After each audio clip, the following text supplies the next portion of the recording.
पाकिस्तान जिस आईनी बहरान का शिकार था गुज़िश्ता एक हफ्ते से, बिल आखिर उसका फ़ैसला पाकिस्तान की सुप्रीम कोर्ट ने कर दिया है और पाकिस्तान की नेशनल असम्बली को रिस्टोर कर दिया है। इसके साथ साथ पाकिस्तान के डिप्टी स्पीकर ने जो रूलिंग लास्ट संडे को दी थी, उसको भी पाकिस्तान की सुप्रीम कोर्ट ने अनकॉन्स्टिट्यूशनल करार दे दिया है।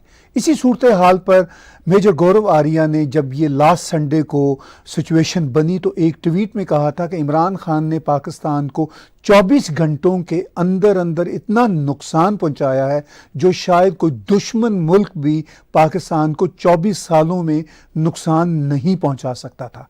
इसी हवाले से मेरे साथ दिल्ली से जुड़े हुए हैं मेजर गौरव आर्या साहब। मैं उनको स्वागत करता हूं अपने टैग टीवी पर। Big salute to Pakistani supreme court sir. मैं सलाम पेश करता हूं उनको और मैं the supreme court of Pakistan has done a commendable job. और जैसा आपने बोला ना कि डेमोक्रेसी पसंद लोग हैं, ये फैज अहमद फैज की नज्म है ना कि यूं ही हमेशा उलझती रही है जुल्म से खल्क, ना उनकी रस्म नहीं है ना अपनी रीत नहीं, यूं ही हमेशा खिलाएं हमने आग में फूल, ना उनकी हार नहीं है ना अपनी जीत नहीं। तो ये तो जुल्म से खल्क उलझती रहेगी सर, और इसमें जुल्म कर रहा है इमरान खान और खल्क का रिप्रेजेंटेशन यानी लोगों का, आम पब्लिक का रिप्रेजेंटेशन कर रही है सुप्रीम कोर्ट। अगर आपके नंबर्स कम हो गए हैं, अगर इमरान खान को यह है कि उनके नंबर्स कम हो गए तो असेंबली डिसॉल्व क्यों करनी है? आप बुलाइए पार्लियामेंट का सेशन, नेशनल असेंबली का सेशन, बोलो साहब आमने सामने हो जाए बात, क्या दिक्कत है? इसमें डर किस चीज का है? और अगर नंबर कम है तो आप हाथ जोड़िए, बोलिए ठीक है मैं जा रहा हूं अलवी साहब के पास अपना इस्तीफा देने के लिए। यहां पर तो अलवी साहब भी शामिल है sir, the president of Pakistan, he is also culpable, उन्होंने भी गलत करा है। तो ये सब जो लोग हैं सर, ये माँ बाप संस्कार देते हैं बचपन में, ये संस्कारों के हिसाब से चल रहे हैं सर। वो जो जज थे जिन्होंने फैसला सुनाया, आई थिंक 3 जजों की बेंच है, उनके माँ बाप ने उनको दूसरी कहानियां सुनाई होंगी सर। इनके माँ बाप ने, खान साहब के माँ बाप ने इनको ये बाबर गजनवी गौरी की कहानी सुनाई, ये उल्टे निकले फिर। बल्कि अभी जो खबर आई है उसके मुताबिक ये कि 5 जजों का बेंच है और 5-0 का फैसला आया, यानी पांचों जज एक ही पेज पे हैं कि भाई असम्बली को बहाल किया जाता है 9 अप्रैल को। आपने बड़ी अच्छी बात की कि ये एक पाकिस्तान का एक तरीक साज फैसला है। और अभी जब मैं ऑफ कैमरा आपसे बात कर रहा था तो आप बड़ी इंपॉर्टेंट बात कर रहे थे कि यार ये अफसोस की बात है कि हम एक ही तरह के लोग हैं और ये ऐसा माइंडसेट क्यों है पाकिस्तान, क्यों ऐसा माइंडसेट है भारत के इस पार, जबकि भारत के अंदर आपने वाजपेयी साहब का अभी कोट किया, वो सारे का सारा जो पार्लियामेंट का प्रोसीजर था उन्होंने ग्रेसफुली उसको एक्सेप्ट किया और चले गए। तो भारत में जो कुछ इमरान खान ने और उनके डिप्टी स्पीकर ने और उनके करीबी लोगों ने किया, उसको भारत कैसे देखता रहा और आप कैसे देखते रहे? सर हमारे यहाँ एक चीज जो हमारे पाकिस्तानी भाई बहन जो प्रोग्राम देख रहे हैं उनको कैसे समझाऊं मैं। एक हम लोग बोलते हैं सर, हिंदुओं में एक चीज कहते हैं लक्ष्मण रेखा सर। लक्ष्मण रेखा वो होती है कि आप मान लीजिए कोई चीज कुछ भी हो जाए, आप उस चीज को पार नहीं करेंगे। एक हर चीज की एक मर्यादा होती है सर, हर चीज की एक सैंक्टिटी होती है। और कुछ भी हो जाए, आप मुझसे बड़े हैं सर, जैसे आप मुझसे कई साल बड़े हैं, मैं आपकी बात कर रहा हूं ताहिर साहब, मैं आपसे बहस कर लूंगा और मैं आपसे ऊंची आवाज में बात नहीं करूंगा, मैं आपके ऊपर हाथ नहीं उठा सकता, मैं आपसे बदतमीजी नहीं कर सकता, मैं आपसे गाली गुफ्तारी तू तड़ाक नहीं कर सकता। ये मर्यादा का उल्लंघन है, ये मर्यादा के खिलाफ है। मैं आपसे इज्जत देके, आपको पूरी रिस्पेक्ट देके आपके साथ बहस कर सकता हूं। ये देखिए ना, बात ये होती है कि ये मर्यादा की बात होती है, आपकी मर्यादा की क्या समझ है। धर्म, व्हेन आई से धर्म का मतलब मजहब नहीं है, धर्म का मतलब ड्यूटी है, आपका फर्ज, आपकी उसकी समझ क्या है, आपके संस्कार क्या है। अब देखिए पाकिस्तान में जो हुआ सर, जब मैं कहता हूं ना एक लोग, बेसिकली तो इंडो गैंजेटिक प्लेन जो है पूरा, इंडस वैली सिविलाइजेशन और नीचे इंडो गैंजेटिक प्लेन जो फिर नीचे आ जाइए इंडिया की तरफ, ये पूरा यहां पे जो सिविलाइजेशन डेवलप हुए, right, we speak a similar language, we almost eat the same food, है ना सर। ये गाने वाने सारे गामा पा सब कुछ। बात ये है ना सर कि बात बार बार वही होती है कि पाकिस्तान के साथ बुरा इसलिए नहीं हुआ क्योंकि उनके सियासतदान खराब थे या उनके आर्मी वाले अच्छे थे। जब आप देखिए जिन्ना साहब का आप किरदार देखिए, मैं कोई किसी की इंसल्ट नहीं करने बैठा यहाँ पे, पर जिन्ना साहब ने क्या बोला सर? जिन्ना साहब ने यह बोला कि अगर आप पाकिस्तान मुझे नहीं देंगे तो direct action day. Direct action day में हजारों 10,000 लोग मर गए, राइट। फिर वो गवर्नर जनरल बन गए पाकिस्तान के। यहां पे महात्मा गांधी थे, महात्मा गांधी ने कोई पॉलिटिकल ऑफिस एक्सेप्ट नहीं करा। महात्मा गांधी अगर चाहते तो क्या वो भारत के प्रधानमंत्री, भारत के राष्ट्रपति नहीं बन सकते थे? उनको तो इलेक्शन में नहीं लड़ना, तो वो सिर्फ जवाहरलाल नेहरू को बुलाते और बोलते कि नेहरू जी कल से मैं भारत का प्रधानमंत्री हूं, और कल से हो जाते प्रधानमंत्री। ठीक है, गांधी जी की कई चीजों से हो सकता है पॉलिसी से मैं इख्तलाफ रखूं, मैं ना मानूं, गांधी जी से मैं अग्री ना करूं, लेकिन fact of the matter is that he chose not to hold any position of power, क्योंकि उनके दिमाग में यह था कि पावर करप्ट्स। उनके दिमाग में यह था। वहां पे जिन्ना साहब को मौका मिला, जिन्ना साहब फट से गवर्नर जनरल बन गए, और अपने समय में उन्होंने इलेक्शन की बात नहीं करी। 1 साल के बाद फौत हो गए वो, लेकिन अपने समय में उन्होंने कोशिश नहीं करी कि यहां पे इलेक्शन हो, कुछ हो, या कुछ उसकी नींव डालें, कुछ जड़ें उसकी बैठाएं डेमोक्रेसी की। तो बात यह होती है कि जब पूरी कौम ये समझे कि एक फरिश्ता आएगा, ये पीटीआई कैसे बढ़ी आगे सर, ठीक है, फौज का सिलेक्टेड है, ये सब ठीक है, एस्टेब्लिशमेंट ने whatever role establishment played, पर मैंने अक्सर जब पाकिस्तानियों से बात करी है, और अच्छे पढ़े लिखे पाकिस्तानी, उनको हर समय लगता है कि एक आदमी आएगा जो सब ठीक कर देगा, एक फरिश्ता ऊपर से अवतरित होगा आसमान से और वो बोलेगा तथास्तु और सब कुछ ठीक हो जाएगा। अब ऐसा होता नहीं है। आपके जो इंस्टीट्यूशंस हैं, आपको इंस्टीट्यूशंस डेवलप करने पड़ते हैं, और जब आप इंस्टीट्यूशंस डेवलप करते हैं सर, ठीक है ना, जब आप कहते हैं सिविलियन सुप्रीमेसी की बात करते हैं, तो आपको सैक्रिफाइस करना पड़ता है। ये सिर्फ बात अटल बिहारी वाजपेयी जी के संस्कारों की नहीं है सर, ये अटल बिहारी जी के मन का ये विश्वास है कि जिस सदन में मैं खड़ा हूं, जिस पार्लियामेंट में मैं खड़ा हूं, ये पार्लियामेंट मुझसे बड़ी है। उनका विश्वास है कि ये देश भारत ये मुझसे कई गुना बड़ा है, ये जो मेरे साथी हैं साथ में बैठे हैं ये मुझसे बड़े हैं, ये उनका मानना है। उनका ये मानना है कि मैं अटल बिहारी वाजपेयी जी की बात कर रहा हूं, अटल जी का यह मानना था उस वक्त कि मैं इस देश से छोटा हूं, मैं पार्लियामेंट से छोटा हूं। इमरान खान का यह मानना है कि मैं पाकिस्तानी पार्लियामेंट से बड़ा हूं, इसलिए बोला कि रफा दफा करो। स्पीकर को बोल दिया उसने, डिप्टी स्पीकर को, सूरी साहब को बता दिया, सूरी साहब ने कुछ वो पढ़ के वो चिट्ठा पर्चा पढ़ दिया, वहां पे फवाद चौधरी ने ड्रामा कर दिया, हो गया खत्म का। So this is how little they think of their own parliament. जब आप खुद अपने पार्लियामेंट को कुछ नहीं समझेंगे, फिर आप कहते हैं भारत साजिशें कर रहा है, दुनिया हमारी इज्जत नहीं करती। अरे आपको इतना बड़ा मौका मिला अपने खुद के पार्लियामेंट की इज्जत, अपनी नेशनल असेंबली की इज्जत करने का। आप वोट की इज्जत बात करते हैं, वोट तो छोड़िए ना, वो तो छोटी चीज है, बड़ी चीज क्या है, पार्लियामेंट है मुल्क का, नेशनल असेंबली है। इनको इतना सुनहरा मौका मिला एक पूरी दुनिया को। हर समय दुनिया कहती थी हाइब्रिड डेमोक्रेसी है, आर्मी रूल है। अगर इमरान खान ये कहता कि ठीक है, I agree for a vote count, show off strength होनी चाहिए, मैं सामने हाजिर हूंगा, मेरा टेस्ट लो, हार गया तो ठीक है कोई बात नहीं, जीत गया तो फिर मैं फाते हूं। दुनिया को कितना बढ़िया मैसेज जाता कि हाँ पाकिस्तान एक ऐसा मुल्क है जहां पे रूल ऑफ लॉ है। अब लोग ये कहने लगे कि साहब जंगल है, और ऊपर से कॉन्स्पिरेसी थ्योरी कि साहब मेरे खिलाफ अमेरिकन ने साजिश करी है, मेरे खिलाफ इसने साजिश करी है, उसने साजिश करी है। कोई क्यों साजिश करेगा सर? मैं आपसे पूछता हूं ताहिर साहब, आप खुद बताइए मुझे, मेरा सवाल है आपसे, कोई भला आदमी क्यों पाकिस्तान के खिलाफ साजिश करेगा? क्या कारण है सर? क्या वजूहात तो कुछ होंगी ना, वजूहात कुछ तो होंगी। अब मैं बोलूं अमेरिका इतना बड़ा मुल्क है सर, आप खुद कनाडा में रहते हैं इतने सालों से, दिहाइयों से रह रहे हैं, दशकों से, अमेरिका इतना बड़ा मुल्क है सर, सुपर पावर है, वो क्यों साजिश करेगा? कल मैं बोलूं कि मोदी जी जो हैं वो गौरव वारिया के खिलाफ साजिश कर रहे हैं, मोदी जी को पता भी नहीं है कि गौरव वारिया जैसा कोई बंदा जिंदा है कि मर गया, उनको पता ही नहीं है। पर मेरे परिवार में अगर 50 लोग हैं, मेरे खानदान में 50 लोग हैं, 50 में से मैंने 10 को भी कन्विंस कर लिया कि मोदी जी मेरे खिलाफ साजिश कर रहे हैं, मैं तो उनके आंखों के सामने सुपर हीरो बन गया। क्योंकि भाई आपके खिलाफ जो बंदा साजिश कर रहा है, फिर आप ये बोल के कि साजिश कर रहा है, आपने खुद को भी उसके लेवल पे उठा दिया ना सर। तो ये क्या कह रहा है कि मैंने अमेरिका के साथ पंगा लिया, मैंने अमेरिका को एब्सोल्युटली नॉट बोला। अमेरिका ने तो कुछ मांगा ही नहीं इससे, इसने किसको एब्सोल्युटली? टीवी एंकर को एब्सोल्युटली नॉट बोला। तो ये सब झूठ है सर कि ये चिट्ठी आई है, वो चिट्ठी बाद में पता लगी। पहले कह रहा मेरे पास चिट्ठी आई है, धमकी भरी चिट्ठी है, आपने देखा था सबके सामने यही बोला था ये धमकी वाली ये चिट्ठी है। बाद में पता लगा सर वो पाकिस्तानी नहीं लिखी थी इसको, वो उसी का सफीर था जिसने, वो इंटरनल मेमो है, वो एक इंटरनल मेमो को झूठ बोल के कि धमकी, क्या धमकी है? कोई धमकी नहीं है उसमें, लेकिन झूठ बोल दिया। अमेरिका मेरे खिलाफ साजिश कर रहा है, पाकिस्तान के टीवी एंकर भी पीछे पीछे लग गए सर कि खान साहब के खिलाफ क्यों करेगा, खान के खिलाफ? खान ने तो अमेरिका से जाके पैसे मांगने हैं।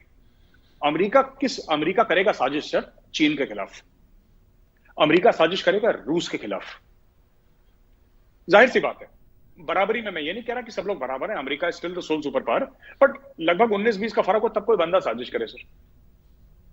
अब गौरव वारिया चला, अपनी औकात से 1000 गुनी ज्यादा बढ़ के ये बोलता है कि मोदी जी मेरे खिलाफ साजिश कर रहे हैं, तो आपको भी हंसी आएगी कि सर क्या बच्चों वाली बातें कर रहे हो। तो ये ही इज डूइंग दैट, पर पीटीआई के जो लोग हैं वो मानते हैं खान की बात, तो खान का सिक्का चल रहा है अभी।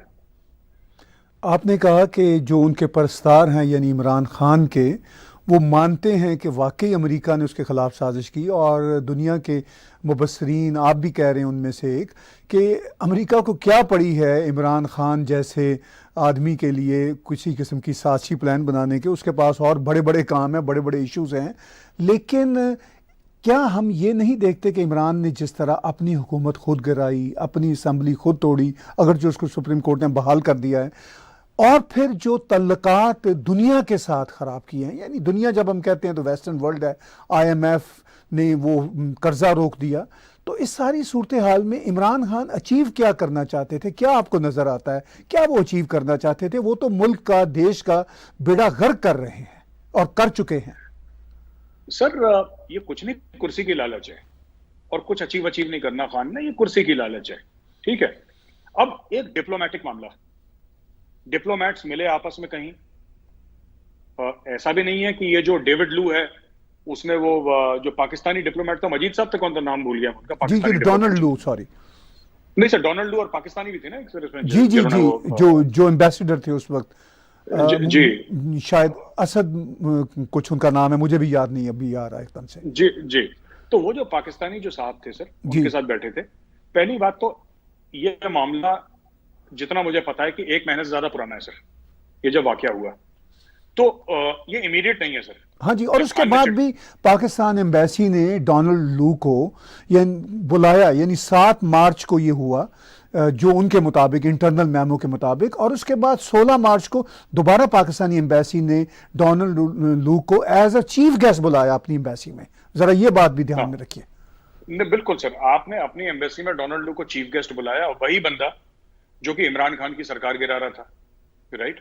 अब इसमें 2 चीजें हैं। पहली चीज, अमेरिका खान की सरकार क्यों गिराएगा? क्यों गिराएगा मतलब हर चीज के पीछे को वजूहत होती है ना सर। मतलब पूरी दुनिया में जितने भी लोग हैं सर, 7 या 8 अरब लोग हैं, सारे के सारे तो पीटीआई के नहीं है ना, जो सोचे कि इमरान खान भगवान है। कोई नॉर्मल लोग भी होते होंगे इस दुनिया में, जो नॉन पीटीआई वाले लोग हैं, कम से कम वो तो सोचें कि खान को क्यों करेगा ऐसा, खान के साथ हो। पहली चीज ये। दूसरी चीज ये है कि इससे जो आपने बोला ना अपनी सिफारतकारी पे, पहले भी इनकी सिफारतकारी सर गड्ढे में गिर चुकी है पाकिस्तानियों की। इससे क्या होगा कि nobody will trust the Pakistanis. देखिए, कायदे से ये बात होती कि ये जो भी साथ थे पाकिस्तानी, ये डोनाल्ड लू के स्टेटमेंट को केबल के थ्रू अपने फॉरेन ऑफिस भेजते, उनके लोगों को बुलाया जाता, उनके साथ डिस्कस करके अगर उनको कोई ऑब्जेक्शन फाइल करना होता ऑब्जेक्शन फाइल करते। जब आप पाकिस्तान तहरीक इंसाफ का इतना बड़ा जलसा बुलाएंगे और उसमें फॉरेन अफेयर्स डिस्कस करेंगे सर, लोगों, फॉरेन अफेयर्स और डिप्लोमेसी सर आम लोगों के सामने ऐसे भीड़ भड़के में आज तक तो मैंने नहीं देखा डिस्कस करते हो, क्योंकि इसके नुआंसेस होते हैं सर, इसके नुआंसेस होते हैं डिप्लोमेसी में। उसने ऐसा करा, आपको कौन रिसीव करने आया, वो टेबल याद है जब इमरान खान पुतिन के साथ टेबल पे बैठा था तो लोगों ने बोला था कि साहब टेबल कितनी बड़ी है। ये सब चीजें डिप्लोमेसी में लोग देखते हैं, बॉडी लैंग्वेज देखते हैं, आवाज किस तरीके से, क्या वो स्माइल कर रहा है नहीं कर रहा, क्या उसने हाथ मिलाया नहीं मिलाया, क्या वो गले मिला कि नहीं मिला, 2 हाथों से हाथ मिलाया कि 1 हाथ से, ये सब चीजें दुनिया के बड़े बड़े जो डिप्लोमेट्स हैं वो एनालाइज करते हैं। Foreign policy is a very complex, very sophisticated, very comprehensive thing. इन्होंने क्या करा, फॉरेन पॉलिसी का एक 1/10 हिस्सा छोटा सा जो कि बेबुनियाद था, उसको अमेरिका की साजिश बता के अपने पूरे एक जलसे में पूरा पेपर वेव करा कि देखो, जैसे कि ऐसे बताया लोगों के जैसे बाइडेन ने बोला हो कि खान को गद्दी से नीचे उतारो। और ये भी बोला, ये भी झूठ बोला इमरान खान ने कि अगर इमरान खान को हटा दिया तो फिर सब माफ हो जाएगा, फिर सब ठीक हो जाएगा, यानी कि तुम एफएटीएफ से भी निकल जाओगे, पैसे की बाहर भी हो जाएगी, बारिश भी हो जाएगी, सब कुछ हो जाएगा। ये सब ऐसे ऐसे झूठ सर, ये सिर्फ पीटीआई वाले ही मान सकते हैं, नॉर्मल इंसान नहीं मानते सर। ये शेख रशीद टाइप के जो क्लोन्स हैं sir, they will believe all this nonsense. I don't think normal people will believe this. जी, आपने बात की शेख रशीद और उन जैसे जो प्लेयर्स हैं, वो भी गौरव भाई चेंज हो जाते हैं, और हमने देखा उनकी भी positions for the past 3 decades, कभी वो इधर हैं कभी वो उधर हैं। फ्रैंकली जहां एस्टैब्लिशमेंट उनको कहती है वहां वो चले जाते हैं। भारत में ये जो इतना एक पाकिस्तान के अंदर ड्रामा हो रहा है, उस पे मैंने कोई बहुत ज़्यादा बात नहीं सुनी।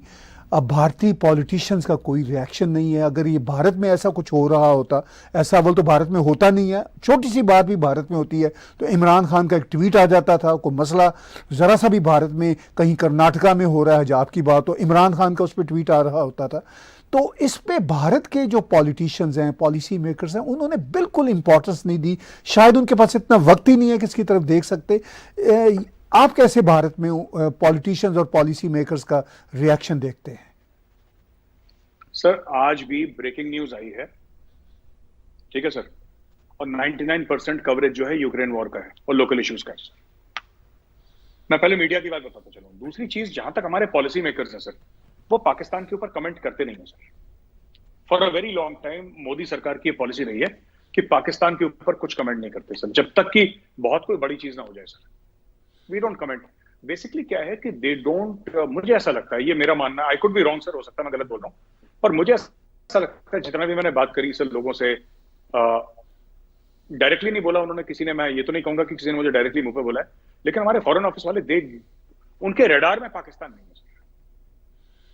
उनके रडार में इंडो पैसिफिक है, उनके रडार में चाइना है, यूरोपियन यूनियन है, अफ्रीका है sir, neighbouring countries minus Pakistan है। They pretty much don't care sir. Pakistan में इमरान खान बनता है, शहबाज शरीफ बनता है, बिलावल भुट्टो बनता है, कोई भी बनता है, they pretty much don't care sir उनको। मुझे नहीं लगता कि इंडिया में कुछ ऐसा है।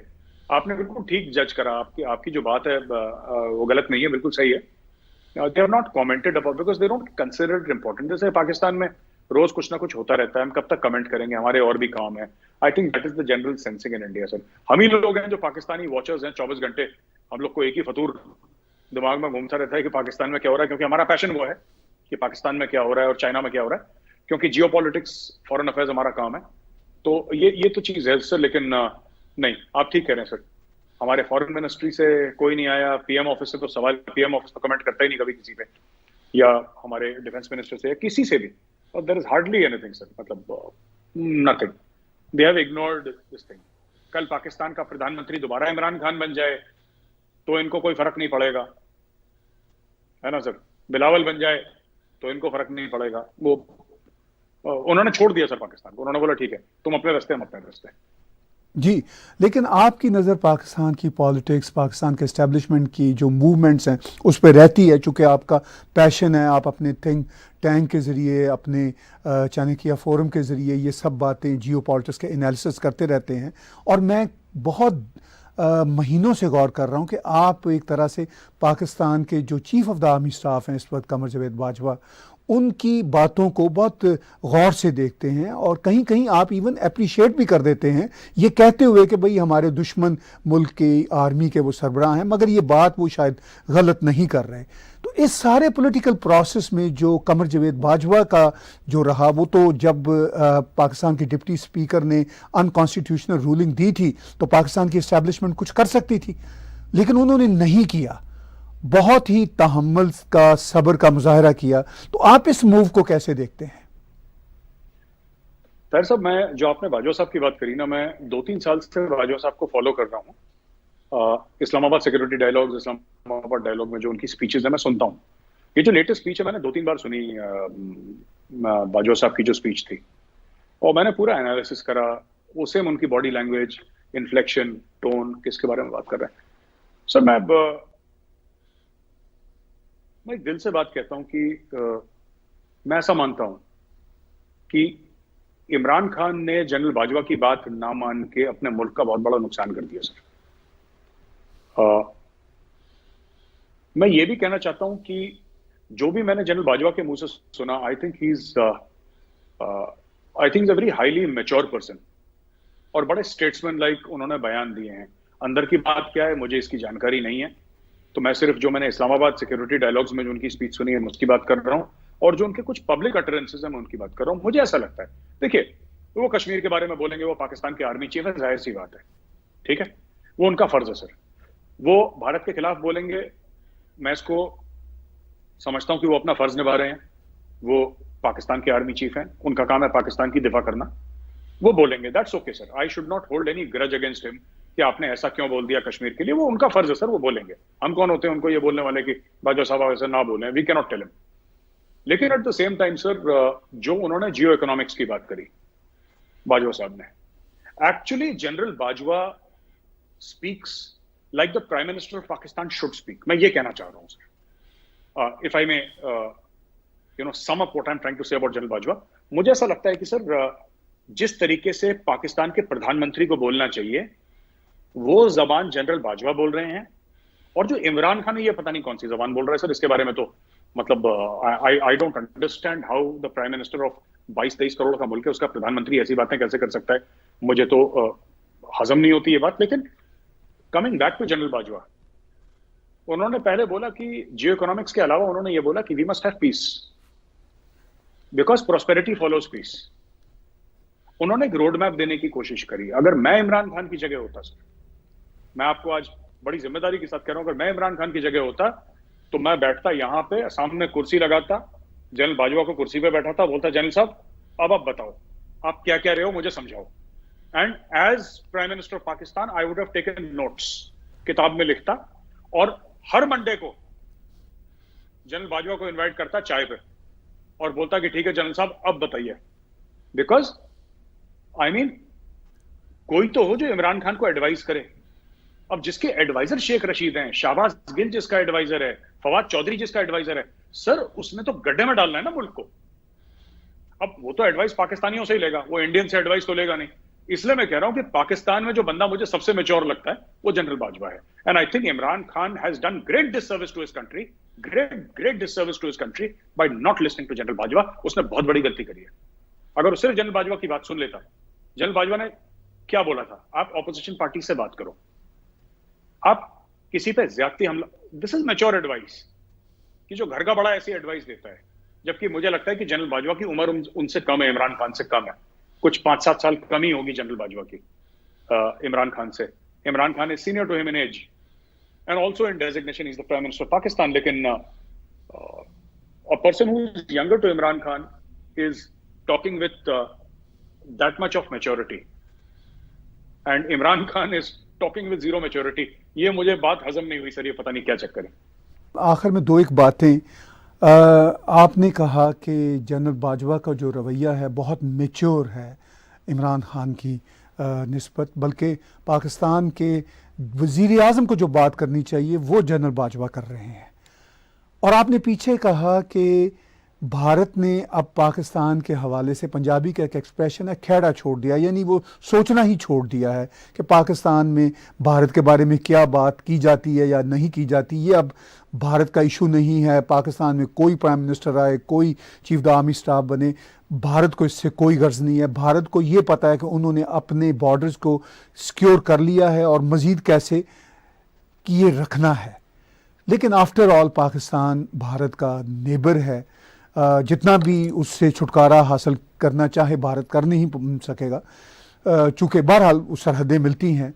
तो आपको क्या लगता है कि पाकिस्तान में अगर स्टेबिलिटी होती है आने वाले दिनों में, जैसा कि जनरल बाजवा बार बार कहते हैं कि भाई भारत के साथ हम अपने जो इख्तलाफात हैं वो भी भुला देना चाहते हैं और एक ही रीजन में रहते हुए आगे बढ़ना चाहते हैं, तो आपको क्या लगता है कि जो भी सरकार अगर अच्छी स्टेबल बनती है तो भारत के प्रॉब्लम्स कम से कम पाकिस्तान की बॉर्डर से जो हो सकते हैं वो ज़रा और ही कम होंगे? इस हवाले से आप कैसे देखते हैं?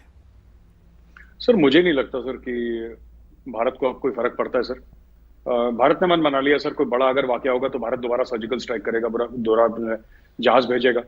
और इस बार रिस्पॉन्स का भारत का, मैं बड़ी जिम्मेदारी के साथ ये बात कह रहा हूँ सर, क्यों कह रहा हूँ वो मैं नहीं बताऊंगा, लेकिन it is very possible that अगली बार कुछ हो तो भारत का जो रिस्पॉन्स है सर वो समुद्री रास्ते से हो। It can be a naval response also. आपने आर्मी का रिस्पॉन्स देख लिया सर्जिकल स्ट्राइक्स में सर, और बालाकोट में आपने इंडियन एयरफोर्स का रिस्पॉन्स देख लिया sir. Next response from India could very, मैं ये नहीं कह रहा होगा, मैं कह रहा हूँ next response from India could very well be from the sea. तो India is not waiting for it कि सर पाकिस्तान स्टेबलाइज होगा तो हमारी खैर हो जाएगी, हमें बख्श दिया जाएगा, हमारे ऊपर टेररिज्म या टेररिस्ट कम छोड़ेगा पाकिस्तान। नहीं, आई थिंक वो इंडिया का कंसर्न नहीं है। मुझे लगता है कि अगर पाकिस्तान स्टेबल होता है तो उसमें पाकिस्तान की भलाई है सर, पाकिस्तान की लोगों की भलाई है।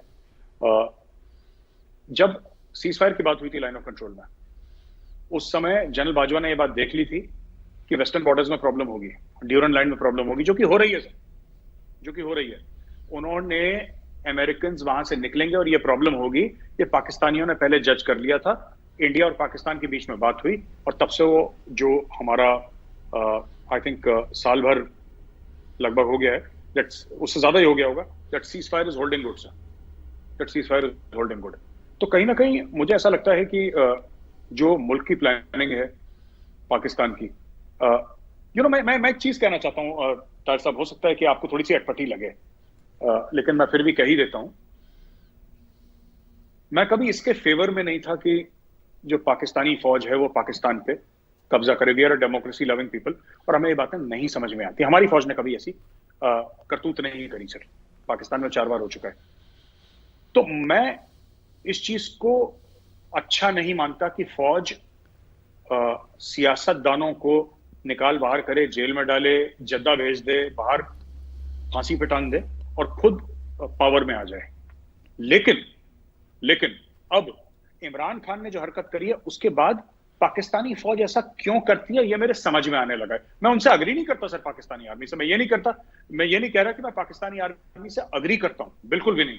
लेकिन कहीं ना कहीं मैं समझ गया हूं कि पाकिस्तानी फौज ऐसा क्यों करती है। Why does it do something like this? Again saying I don't agree with military takeovers in Pakistan, but I now understand why the army does it. अब मैं उनका कारण समझ गया हूं सर, उनकी वजूहत समझ गया हूं। बहुत आखिर में एक बात जो आपने पिछले शो में भी की, भारत का जो एक मिसाइल गया था पाकिस्तान, तो जनरल बाजवा ने अपनी एक रीसेंट तकरीर में फिर कहा, उन्होंने कहा कि भारत के साथ ताल्लुकात पाकिस्तान बहुत अच्छे बनाना चाहता है, रीजन में अमन लाना चाहता है, लेकिन दुनिया इस बात का नोटिस ले कि क्यों ये मिसाइल पाकिस्तान आया था। भारत का यही कहना है कि एरर में आया था, और आपने मेरे साथ पिछले शो में बात की थी कि ये एरर नहीं है, इसमें भी कोई एक प्लानिंग थी जिसमें आपका ये ख्याल था कि पाकिस्तान उस मिसाइल के चक्कर में और मिसाइल खरीदे या कुछ और भी बातें हो सकती हैं। तो जनरल बाजवा की स्टेटमेंट को आप कैसे देखते हैं? सर ये प्लानिंग थी नहीं थी इसके बारे में तो मुझे जानकारी नहीं है इंडिया की, ऐसा मेरा मानना है। क्यों, मैं इन्फेंट्री वाला हूं सर, मैंने तो कभी मिसाइल देखी नहीं सर। मैंने तो 26 जनवरी में देखी है, या फायरिंग रेंज में देखी थी सर मैंने, महाजन में, दूर से, आधा 1 किलोमीटर दूर से सर। तो मैंने तो, मुझे नहीं लगता हाथ भी कभी लगाया होगा मिसाइल को। तो मुझे मिसाइल के बारे में नॉलेज नहीं है, पर मुझे इतना पता है कि ऐसे मिसाइल्स फायर नहीं होते sir. That is my understanding कि ऐसे मिसाइल फायर नहीं होती। Again I could be wrong, तो मैं जज नहीं कर रहा सर क्या कारण है, मुझे ऐसा लगता है, तो वो बात मैंने बोली। दूसरी चीज देखिए, बाजवा साहब again he is the army chief of Pakistan sir. तो पाकिस्तान के जो हक में होगा वो तो पाकिस्तान का आर्मी चीफ बोलेगा ही बोलेगा। तो जनरल बाजवा ने अगर जो भी चीज बोली है कि दुनिया नोटिस ले इसका, तो he is speaking on behalf of Pakistan, और as army chief of Pakistan उन्होंने अपनी तरफ से ठीक बोला सर। इसमें कोई, उनकी तरफ से तो मुझे कोई गलत बात नहीं लगती बाजवा साहब ने जो बयान दिया है, लेकिन मुझे नहीं लगता दुनिया इसका ज्यादा नोटिस लेगी सर। दुनिया को कोई फर्क नहीं पड़ता। दुनिया इतनी परेशान हो गई है कि उल्टा मुझे लगता है दुनिया भारत पे चढ़ दौड़ेगी कि इसमें वॉरहेड क्यों नहीं था, तुम लोगों ने खाली क्यों छोड़ दी। मुझे लगता है इंडिया को यह सुनना पड़ेगा कि यार एक बात बताओ, ऐसे कौन खाली मिसाइल फायर करता है? अगर तुम पाकिस्तान पे चला रहे होते तो कोई वॉरहेड लेके ठोकते उनको, तब हमसे बोलते यहाँ पे, मतलब जिसको कहते हैं ना कि तुमने कर भी दिया और उसका कोई फायदा भी नहीं हुआ। खैर that's just on the lighter side sir, भगवान ना करे कभी दोनों मुल्कों के बीच में मिसाइल वसाइल छूटे, ऐसे मजाक में मैंने बात कह दी। लेकिन yes, I think general Bajwa he speaking as army chief of Pakistan, and as army chief of Pakistan उनका बयान बिल्कुल मैं समझ सकता हूँ sir. I may not agree with his statement, but I understand why he's saying it, sir, and it's absolutely right for him to say it. उनकी तरफ से सही है बिल्कुल। और जो पाकिस्तान में इस वक्त डेवलपमेंट हो रही है और आने वाले दिनों में पता नहीं क्या क्या और पॉलिटिकल तमाशे होते हैं, चूँकि इमरान खान से ब्लंडर पर ब्लंडर होंगे, उस पे जाते जाते ये बताइए कि चाणक्य फोरम में आप अपने थिंक टैंक में क्या एनालिसिस शामिल करने वाले हैं? सर हम काफी लोगों से हमने रिक्वेस्ट करी है सर, लोग लिख भी रहे हैं इसके बारे में, और we are requesting some Pakistanis also to write for us and whatever they want sir. हमने चाणक्य फोरम में कभी किसी को रोका नहीं। अगर आपको इंडिया की पॉलिसी पसंद नहीं और आप पाकिस्तानी हैं, please go ahead and write, मतलब as long as it is written decently, हमें कोई ऑब्जेक्शन नहीं है। लेकिन हाँ, चाणक्य फोरम में हम लोग ये भी डिस्कस करते हैं सर कि ऐसा होता क्यों है सर? लगातार पाकिस्तान में ऐसी बातें क्यों हो रही हैं? और एक्सक्यूज मी, और हम ये भी चाणक्य फोरम में डिस्कस करेंगे सर आगे चल के कि इसका निकला क्या। How will the future generations of Pakistani see this? आज से 20-25 साल के बाद जो पाकिस्तानी बच्चा बड़ा होगा और वो पढ़ेगा इस वाकये के बारे में, तो मुल्क के बारे में क्या सोचेगा? क्या आगे भी पाकिस्तान ऐसे ही अनस्टेबल रहेगा? Is Imran Khan just a name of a person, और is Imran Khan a thought process? Imran Khan क्या एक शख्स का नाम है कि इमरान खान एक विचारधारा है? ये देखना पड़ेगा, क्योंकि विचारधारा फिर अगर इमरान खान है तो then it's very dangerous for Pakistan. फिर वही अब्दाली, घोड़ा, तलवार, काफिर का सर, मंदिर लूट लो, फिर यही ड्रामे होने हैं सर पाकिस्तान में। Then that mindset will remain the same, but let's see sir how it goes. बहुत बहुत शुक्रिया गौरव आर्या भाई, हम बहुत शुक्रगुजार हैं कि आप हमें हर हफ्ते वक्त देते हैं। और आखिर में फिर दुआएं आपके वालिद साहब के लिए, आपकी फैमिली के लिए। और उम्मीद है कि अगले हफ्ते जब आप और मैं बातचीत करेंगे तो एक नया मंजरनामा होगा, या पुराना मंजरनामा नई ढंग के साथ होगा, या शायद पुराने ढंग के साथ होगा। तो वो फिर अगला हफ्ता ही हमें बता पाएगा कि आगे आने वाली सूरत हाल क्या है। बहुत बहुत शुक्रिया। व्यूअर्स, बातचीत सुन रहे थे आप मेजर गौरव आर्या साहब की, हमारे साथ दिल्ली से जुड़े हुए थे। उनका जो प्लेटफॉर्म है, उनका थिंक टैंक है चाणक्य फोरम, उसके ऐप्स भी डाउनलोड कीजिए। इसके साथ साथ टैग टीवी के ऐप्स भी हैं, रॉको के, अमेजॉन फायर के, एंड्रॉयड के और एप्पल के, आप सब डाउनलोड कीजिए। और आप हमारे यूट्यूब के इस चैनल में इस डोनेशन के बटन को क्लिक करेंगे, डोनेट के बटन को, तो आप हमें कंट्रीब्यूट भी कर सकते हैं। और टैग टीवी को आप अमेरिका, कनाडा और दुनिया भर में लाइव देख सकते हैं 24/7। tagtv.info पे जाके लाइव का बटन है और उसमें हमारे न्यूज़ बुलेटिन्स होते हैं और बहुत और भी प्रोग्राम होते हैं। और इस सैटरडे को AR रहमान का एक्सक्लूसिव इंटरव्यू 11:30 बजे आ रहा है, वो भी देखना ना भूलिएगा ग्रीनिश के तावन से। और ये सब बातें आपके साथ हम शेयर करते रहेंगे। आज का तजिया मेरे साथ और मेजर गौरव आर्या जी के साथ देखने और सुनने का बहुत शुक्रिया।